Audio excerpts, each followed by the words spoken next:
السلام علیکم ورحمۃ اللہ وبرکاتہ۔ کیسے ہیں بچوں آپ سب؟ امید ہے کہ آپ سب خیریت سے ہوں گے۔ میں ہوں آپ کی اردو کی ٹیچر رقیہ منان۔ سبق کا آغاز کرنے سے پہلے آج ہم دیکھیں گے کہ دن کیا ہے اور تاریخ کیا ہے، اور آج ہم کون سا مضمون پڑھیں گے۔ تاریخ 12 چوتھا مہینہ 2021 اور دن ہے پیر، اور ہم پڑھیں گے اردو۔ جی بچوں، آپ بھی اپنی ریڈنگ کی بک لے کر آ جائیں، کیونکہ ہم پہلے بلند خوانی کریں گے اور اس کے بعد ہم نوٹ بک میں کام کو مکمل کریں گے۔ جی بچوں، سبق پڑھیں گے ہم دوست ہی دوست کے کام آتا ہے۔ آپ کے پاس صفحہ نمبر ہے 70۔ جی، سبق دوست ہی دوست کے کام آتا ہے، اس کے آپ کو تدریسی مقاصد بتائے: مدد کا جذبہ پیدا کرنا، مصیبت میں نہ گھبرانا اور مشکل وقت میں حاضر دماغی کا مظاہرہ کرنا۔ جی، ایک جنگل میں دو خرگوش ٹونی اور مونی رہتے تھے۔ دونوں میں بہت گہری دوستی تھی۔ جب بھی دونوں میں سے کسی پر کوئی پریشانی آتی، دونوں مل کر اس کا حل نکالتے۔ خاندان کے دوسرے تمام چھوٹے بڑے خرگوش ان کی پرخلوص دوستی پر رشک کیا کرتے تھے۔ خوراک کی تلاش میں بھی دونوں اکٹھے نکلتے اور شام ہوتے ہی گھر کی راہ لیتے، یعنی گھر واپس آ جاتے۔ جنگل کے مغربی حصے میں میٹھے پانی کا ایک تالاب تھا۔ وہ اس تالاب پر پانی پینے جایا کرتے تھے۔ چونکہ جنگل کے اس حصے میں زیادہ تر خرگوش کے مختلف قبیلے آباد تھے، اس لیے وہ دونوں فارغ اوقات میں تالاب کے کنارے لال لال گاجریں کھاتے اور بیٹھ کر دن بھر کی روداد ایک دوسرے کو سناتے، یعنی دونوں کے ساتھ آپس میں اگر کوئی بات ہو جاتی، وہ اسے ٹونی کو سناتا، ٹونی مونی کو سناتا۔ قریب ہی برگد کے ایک موٹے تنے والے درخت پر شہد کی مکھیوں کا چھتا تھا۔ کس کا چھتا تھا؟ شہد کی مکھیوں کا۔ اور درخت کون سا تھا؟ برگد۔ ایک دن موسم بہت خوشگوار تھا۔ ٹھنڈی ٹھنڈی ہوا بہت بھلی لگ رہی تھی۔ بھلی یعنی اچھی لگ رہی تھی۔ دونوں نے موسم سے لطف اٹھانے کا پروگرام بنایا اور تالاب کے قریب آ کر پانی سے کھیلنے لگے۔ اتفاق سے اسی دن کوئی شکاری شکار کی غرض سے جنگل میں آیا ہوا تھا۔ صبح سے مسلسل گھومنے کے بعد دوپہر کے وقت اسے بھوک نے ستایا، تو اس نے تالاب کے نزدیک برگد کے درخت کے نیچے بیٹھ کر اپنے ساتھ لایا ہوا کھانا کھایا۔ پھر اسی جگہ سستانے کے لیے لیٹ گیا۔ سستانے کا مطلب ہوتا ہے کہ آرام لینا، اور تالاب کو دیکھنے لگا۔ ابھی کچھ دیر ہی گزری تھی کہ اسے موٹے موٹے سرخ آنکھوں والے انتہائی خوبصورت خرگوش اس طرف آتے دکھائی دیے۔ صبح سے تلاش کے باوجود اسے اب تک کامیابی نصیب نہیں ہوئی تھی، کیونکہ وہ تو شکاری تھا۔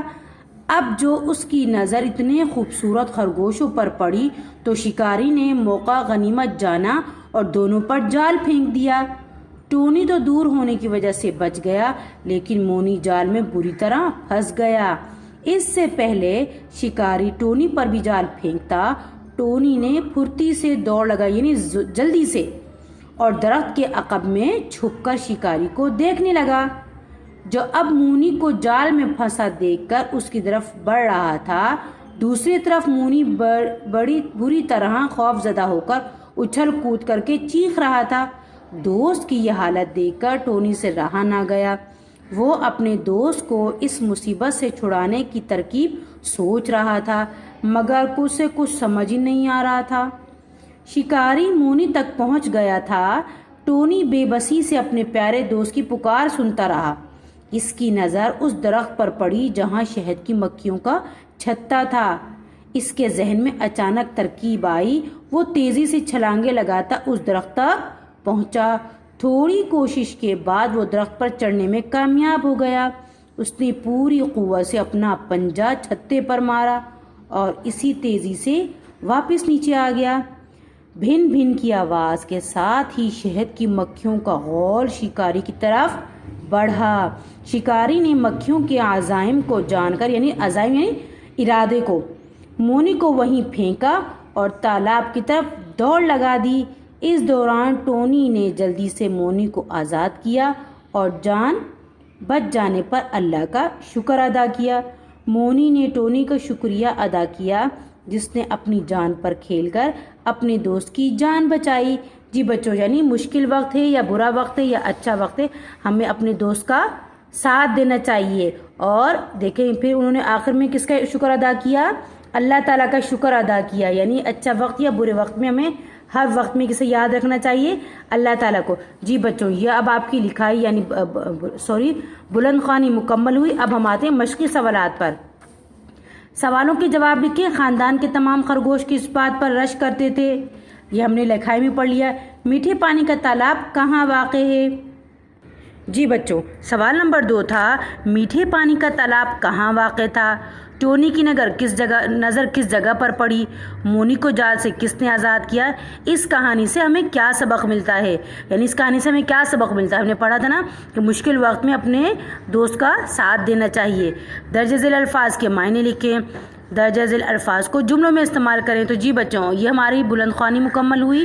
اب آپ نوٹ بک لے کر آ جائیے۔ جی بچوں، اب آپ خاکہ بنائیں گے۔ دوست ہی دوست کے کام آتا ہے، اور آپ کو پتہ ہے کہ ہم کس طرح خاکہ بناتے ہیں۔ آپ نے اس طرح ان کے ایرو کے نشان بنا کر آپ نے اس میں جو نئے الفاظ پڑھے ہیں ان نئے الفاظوں کو یہاں پر مکمل کرنا ہے کہ آپ نے پڑھائی بہت اچھے سے کی ہے۔ جی بچوں، اب ہم دوسرے پیج پہ جو کام کریں گے وہ یہ ہے کہ سب سے پہلے آپ دن لکھیں گے اور تاریخ ڈالیں گے۔ املا کے الفاظ یعنی نئے الفاظ: گہری، رشک، اکٹھے، چھتا، مسلسل، غرض، انتہائی۔ اگلے صفحے پر جو ہم کام کریں گے وہ یہ ہے ہمارے پاس کہ آپ اس پر بھی دن اور تاریخ لکھیں گے، الفاظ اور معنی کی ہیڈنگ ڈالیں گے۔ پرخلوص، سچی، سستانے، آرام کرنے، ترغیب، طریقہ، جان پر کھیلنا، جان خطرے میں ڈالنا، عقب، پیچھے کی طرف، رشک، فخر۔ جی بچوں، اب ہم کریں گے سوال جواب۔ آپ سوال جواب کی ہیڈنگ ڈالیں گے بلو کلر سے، ڈیٹ لکھیں گے اور تاریخ دن لکھیں گے۔ اس میں سوال جواب کی ہیڈنگ ڈال کر آپ پہلا سوال لکھیں گے: خاندان کے تمام خرگوش کس بات پر رشک کرتے تھے؟ جواب: جب بھی دونوں میں سے کسی پر کوئی پریشانی آتی دونوں مل کر اس کا حل نکالتے۔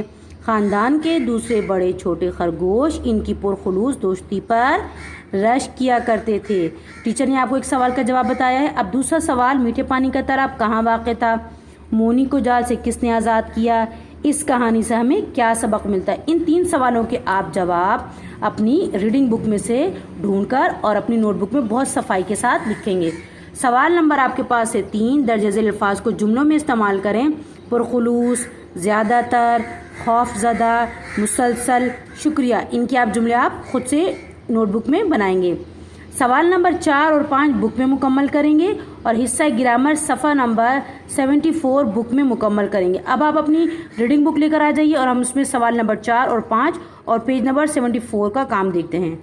جی بچوں، سوال نمبر 4: سبق کے مطابق خالی جگہ پر کریں۔ ہم نے ریڈنگ بہت اچھے سے کی تھی تو یہ آپ اس کی خالی جگہ کو خود سے مکمل کریں گے، آپ کسی کی مدد نہیں لیں گے۔ اگر نہیں آ رہا ہوگا تو آپ اس کی پڑھائی کو دوبارہ کریں گے کہ آپ اس خالی جگہ کو مکمل کر لیں گے۔ سوال نمبر 5: صحیح جواب پر صحیح کا نشان لگائیں۔ تو یہ بھی آپ نے بہت اچھے سے خود سے ہی کرنا ہے۔ اب آ جاتے ہیں ہم صفحہ نمبر 74 اوپن کیجئے اور آپ کے پاس سوال ہے: جملہ اور اس کی اقسام بناوٹ کے لحاظ سے درجہ ذیل جملوں کو غور سے پڑھیں۔ حریم اسکول جاتی ہے، ابیہ ناشتہ نہیں کرتی، کیا آج سردی ہے؟ یعنی حریم سادہ جملہ، حریم اسکول جاتی ہے، ابیہ ناشتہ نہیں کرتی نہیں ہے اس میں، کیا آج سردی ہے؟ یہ آپ کے پاس سوال آیا ہے۔ اوپر دیے گئے جملوں میں سے پہلا جملہ بناوٹ کے لحاظ سے سادہ ہے، مثبت جملہ ہے، دوسرا منفی ہے یعنی اس میں انکار ہو رہا ہے، اور تیسرا سوال کیا جا رہا ہے آپ سے۔ مثبت اور منفی جملوں کے آخر میں ختمہ یہ ڈاٹ کا نشان لگاتے ہیں، جبکہ سوالیہ جملے کے آخر میں سوال کا نشان لگاتے ہیں۔ درجہ ذیل سوال نمبر 6: درجہ ذیل مثبت جملوں کو منفی اور سوالیہ جملوں میں تبدیل کریں۔ افشاں سوئے گی، آپ منفی اور سوالیہ بنائیے۔ احمد روتا ہے، ابو کام کرتے ہیں۔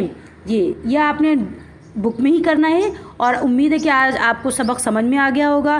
اب اگلی ویڈیو تک کے لیے ٹیچر آپ سے اجازت چاہتی ہیں۔ اپنا بہت سارا خیال رکھیے گا۔ اللہ حافظ۔